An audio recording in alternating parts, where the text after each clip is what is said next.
ৰাস উৎসৱক লৈ মাজুলীৰ সাংবাদিকৰে মাজুলী জিলাৰ আয়ুক্ত ৰাতুল চন্দ্ৰ পাঠকৰ আলোচনা।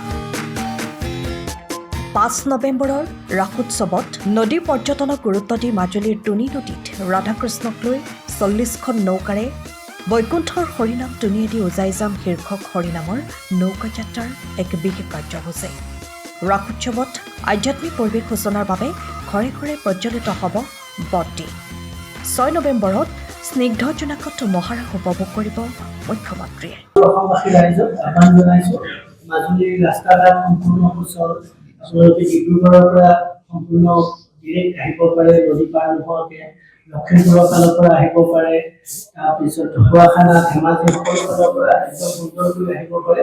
আৰু যোৰহাটৰ পৰাও আহিলে আপোনালোকে নিমাতী ঘাটেৰে যদি আহে অপৰামুখ বা কমলাবাৰী ঘাটেৰে ধুনীয়াকৈ আহিব পাৰিব। একো অসুবিধা নোহোৱাকৈ আমি পৰ্যটকসকলক বা আমাৰ যি ৰাইজ আহিব সকলোকে আমি আদৰণি জনাম।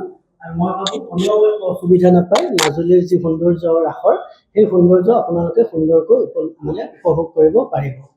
লগতে খালি আমি আপোনালোক সকলোকে জনাব খুজিছোঁ যে এইবাৰ আমাৰ মাজুলীৰ যি হৃদপিণ্ড স্বৰূপ টুনি নদী, এই টুনি নদীখনৰ পৰ্যটনৰ বিকাশৰ কাৰণে আমি প্ৰায় ৪০ৰ পৰা ৫০খনমান নাৱেৰে এটা হৰিনামৰ আমি এটা যাত্ৰা কৰিম।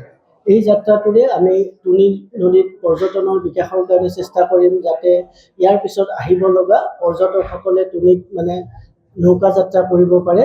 আৰু লগতে মাজুলীৰ যিটো ঐতিহ্য বা ইতিহাস, এই ইতিহাস সম্পূৰ্ণ টুনি নদীৰ লগতে জড়িত।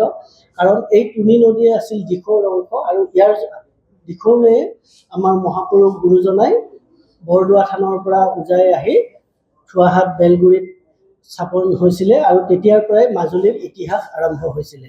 এই কথাখিনিকে সৰুগত কৰি আমি টুনিত এক বৃহৎ নৌকাযাত্ৰা আৰম্ভ কৰিব খুজিছোঁ সেইদিনা।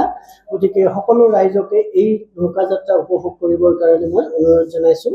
আমি নৌকাযাত্ৰা যিটো কৰিছোঁ, এইটো আধ্যাত্মিকতা আৰু ৰাস এই দুয়োটা কথা লগত ৰাখি আমি নাম দিব খুজিছোঁ বৈকুণ্ঠত হৰিনাম টুনিয়েদি উজাই যাম।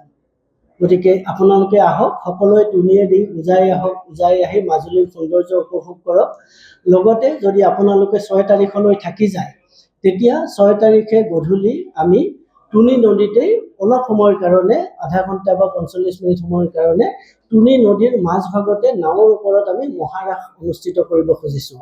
টুনি নদীৰ যিটো নৈসৰ্গিক যিটো সৌন্দৰ্য, এই সৌন্দৰ্যৰ লগত যদি মহাৰাস আপোনালোকে উপভোগ কৰিব পাৰে, তেতিয়াহ'লে টুনি নদীখন বা মাজুলীখন আপোনালোকে কেতিয়াও পাহৰিব নোৱাৰিব।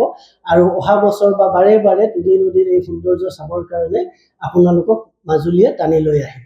সময়ৰ খবৰ সময়ত পাবলৈ ফ'ল' কৰক টাইম অফ আছাম।